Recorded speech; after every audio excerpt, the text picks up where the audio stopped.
आनंद के स्वरूप का वर्णन। निराकार के ध्यान में वैराग्य और उपरामता की बड़ी आवश्यकता है। इन दोनों के प्राप्त होने पर समाधि आदि अपने आप ही लग जाती है। वैराग्य स्वतः हो जाए तो ध्यान के लिए चेष्टा नहीं करनी पड़ेगी। हमारे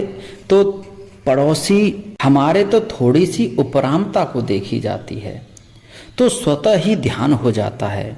जब उपरामता और वैराग्य नहीं है तो बहुत प्रयत्न करने पर भी मन स्थिर नहीं होता। वैराग्य होता है तो संसार के पदार्थों के चित्र स्वतः ही शांत हो जाते हैं। मेरे तो किसी समय इस तरह की झलक रास्ते चलते चलते आ जाती तो मन करता कि यहीं बैठ जाएं और लोक लाज से नहीं फिर दूसरी जगह जाकर बैठकर ध्यान करते। ध्यान के समान साधन नहीं है कोई भी। इस संसार में ध्यान से बड़ा कुछ भी नहीं है। यहाँ वैराग्य हो जाता है। यह स्थान भोगी के लिए अनुकूल नहीं है। जितने भोग पदार्थ हैं साधक के लिए बाधक हैं, भोगी के लिए आराम देने वाले होते हैं। मेरी स्वाभाविक वृत्ति रहती है कि कहीं तीर्थ पर जाता हूँ तो देखता हूँ कि ध्यान के लिए स्थान कैसा है, यह स्थान अच्छा होगा ना। इस बार इतनी मालाएं फेरूंगा, बहुत मैं घूमा, इस तरह का स्थान कम ही मिला जहाँ पर यह लगे कि यहाँ पे ध्यान किया जाए। यह भूमि उत्तराखंड की तपोभूमि बड़ी पवित्र और एकांत है। तीनों की ही आवश्यकता है। संभव है यहाँ पूर्व समय में ऋषियों ने तपस्या की होगी। न जाने इस भूमि में क्या है, न जाने गंगा जी की जो हवा है उसमें करामात है। संभव है महापुरुषों ने तपस्या ही की होगी। उन्होंने तपस्या भी वही ध्यान केवल से की थी। यह आश्रम ही ऋषियों जैसा है, बहुत वर्षों से देखता है। यह मालूम देता है कि यह जगह ऋषि सेवित है। जैसे कोई हिंसक जगह होती है तो वहां बैठने से हिंसा के परमाणु आ जाता है। हम लोग ध्यान करने के लिए आए हैं, हमारे सिवा यहाँ कौन आता है। नजर उठाकर देखा जाए तो चारों तरफ वन ही वन दिखाई देता है।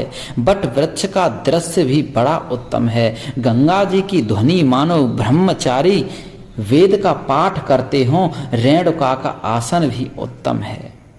हमारे देश की भूमि बड़ी ही सर्वोत्तम है।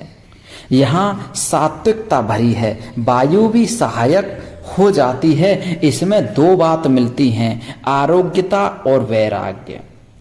भोग और आराम की दृष्टि से विचार किया जाए तो थोड़ी तकलीफ हो सकती है। असली चीज वैराग्य की है। विषय भोग तो कुत्ते की योनि में भी है। मखमल के गद्दे पर सोने पर हमें जो आनंद मिलता है, मैं अनुमान करता हूं कि गधे को राख पर लेटने से कुछ कम नहीं मिलता होगा। आराम की दृष्टि से मखमल और राख में क्या अंतर है? ये तो सब मन का भ्रम है। किसी को किसी में, किसी को किसी में। सबको अलग अलग आनंद आता है। किसी को मखमल के गद्दे पे आनंद आता है तो किसी को बिना बिस्तर की चारपाई पर आनंद आता है, किसी को जमीन पर आनंद आता है। तो अब आराम की दृष्टि से मखमल और राख में कोई अंतर नहीं है, केवल ये मन की कल्पना है। प्रत्यक्ष में देखिए, मन के माने की तो बात है। सबके बालों का शौक अलग अलग है। किसी एक प्रकार की हजामत में सुख मिलता है तो दुनिया उसी तरह की हजामत बनवाती है। ऐसे ही सारे पदार्थों के बीच में यही बात है। वस्त्रों की ओर दृष्टि डालते हैं तो हमारी दूसरी अमेरिकों वाली, दूसरी काबुल वाली और कौन सी अच्छी है। ऋषि लोग वल्कल वस्त्र पहनते थे, उनको उसमें ही आनंद था। संसार में सुख तो है ही नहीं, वैराग्य में सुख है। राग द्वेष तो त्याग करने की चीज है। वैराग्य के सुख का सबसे अनुभव यही है कि महात्मा लोग कहते हैं राग से लाखों सुख गुना वैराग्य में है। इससे भी ज्यादा ध्यान में है और ध्यान से भी ज्यादा सुख उस परमात्मा की प्राप्ति में है, उस परमात्मा की याद में है जिसमें ऋषि लोग मुनि खोए हुए रहते हैं। बाह्य स्पर्शे स्वशक्तात्मा विन्दत्यात्मनि यत् सुखम स ब्रह्म योग युक्तात्मा सुखमक्षय मश्नते। बाहर के विषयों में आसक्ति रहित अंतःकरण वाला साधक आत्मा में स्थित जो ध्यान जनित सात्विक आनंद है उसको प्राप्त होता है। तदंतर वह सच्चिदानंद घन पर ब्रह्म परमात्मा के ध्यान रूप योग में अभिन्न भाव से स्थित पुरुष अच्छे आनंद का अनुभव करता है। इस श्लोक में दो सुख बतलाए गए हैं, एक साधन का सुख है और दूसरा साधन का फल है।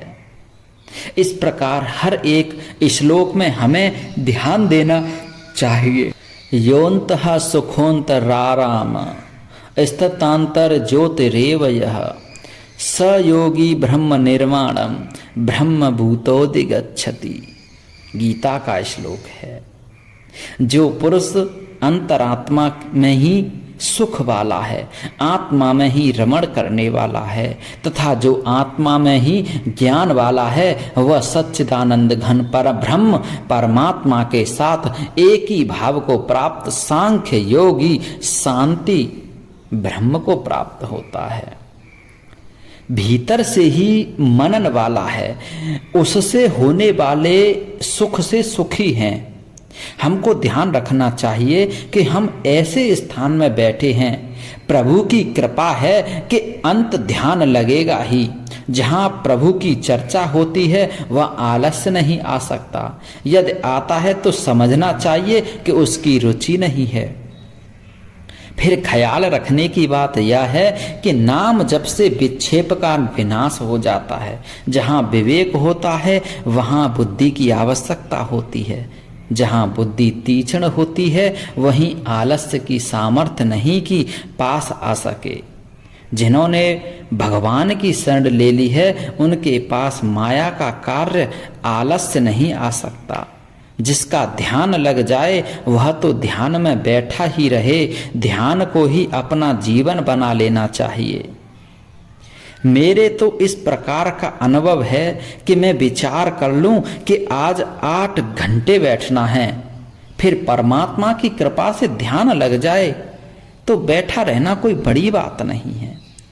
ज्यादा आनंद तो तभी है कि सब आदमी दिन भर ध्यान में बैठे रहें। मेरी तो धारणा है कि महापुरुषों की कृपा से अटल समाधि लग सकती है, फिर परमात्मा की कृपा से लग जाए, इसमें बात ही क्या है। 3 घंटा तो मामूली बात है, यह तो हमारी खुराक है। नारायण नारायण नारायण, नारायण के नाम का उच्चारण करते ही सब स्वाहा हो जाता है। नारायण शब्द का अर्थ है सत्य ज्ञान मनंत ब्रह्म। मन से उसका मनन करें, बार बार आनंद शब्द का उच्चारण किया जाता है। इसके मुख्य 16 विशेषण हैं। देखो कैसी अद्भुत गंध आ रही है, शांतिप्रद मंद मंद वायु है। इससे ध्यान में सहायता मिलती है, वृत्तियां पवित्र हो जाती हैं। प्रसादे सर्व दुखानाम हानिरस्योपजायते प्रसन्न चेतसो हासु बुद्धि पर्यवतिष्ठते।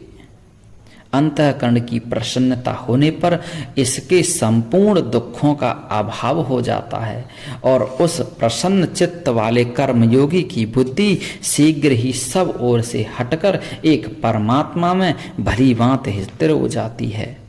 आनंद को विशेष बना लेवें और सब विशेषण जैसे दुर्गा का पाठ करने वाला एक श्लोक का सपुट दिया करता है, ऐसे ही अपने भी नित्य सत्यम ज्ञान मनंतम ब्रह्म की भावना लगानी है। अष्ट प्रहरी पीपल की तरह न हो सके तो एक प्रहरी तरह होती छोटी भावना ही लगा लें। इसका भाव समझकर उसमें तन्मय हो जाएं। केवल आनंद, इसमें केवल आनंद ही आनंद है। ज्ञान के सिवाय वहां तो कोई पदार्थ ही नहीं है। ऐसी वाणी के उच्चारण से प्रसन्नता की लहरें उठने लग जाती हैं। फिर जब मन से मनन किया जाता है उसमें क्या शोक मोह रह जाता है। आप ध्यान करके देखें, मैं बोलता रहूं उसे आप सुन रहे हैं। जब सुनने से ऐसी स्थिति हो सकती है, फिर वास्तव में जिनकी ऐसी स्थिति होगी उनकी बात ही क्या है। ऐसे महात्माओं को मेरा कोटि कोटि प्रणाम है।